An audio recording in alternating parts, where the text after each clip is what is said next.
Brighton's South Coast beachfront is used to the odd roller coaster ride, but the city's football team have been on a ride of their own this season and are now just one game away from the Premier League. After nearly 10 months and 45 games, they come up against fellow promotion hopefuls Middlesbrough, who themselves are chasing the same prize and are hoping to be playing against the elite next season. This club wants to be a Premier League football club, whether that's sooner, of course sooner would be nicer, but whether it's sooner or later, that's what the ambition is. It's certainly more at stake this time round, so everything that goes with it, I think we have to welcome that, because it means that we've got something to fight for. Put simply, a win for Chris Hughton's South Coast Brighton side and they go up, while a draw or better will do for Aitor Karanka's Borough side, who don't want to go through playoff heartbreak for a second straight season. My first month after the playoff final, everybody saying that the team who had lost the final the following season always is not good for them, and we are better than we were last season. Things at the top of the table couldn't be tighter.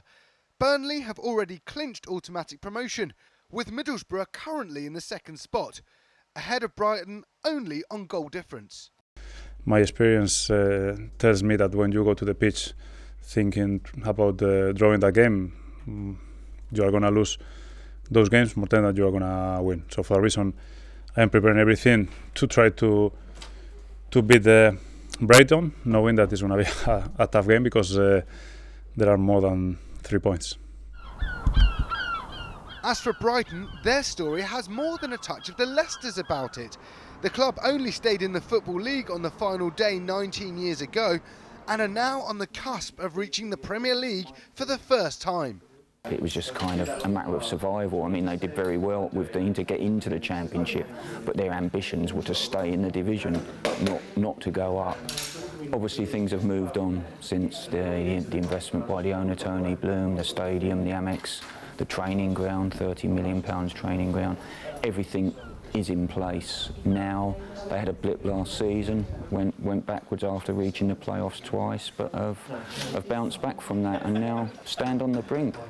With anticipation of tomorrow's game growing, the players are taking some bold steps to make sure they're not distracted from preparation. I'm not going to pick up my son. I'm not going to anywhere, because I know people is everywhere is so excited. And thanks to the new record-breaking Premier League TV deal kicking in next year, it's estimated the game is worth nearly $300 million to the winner.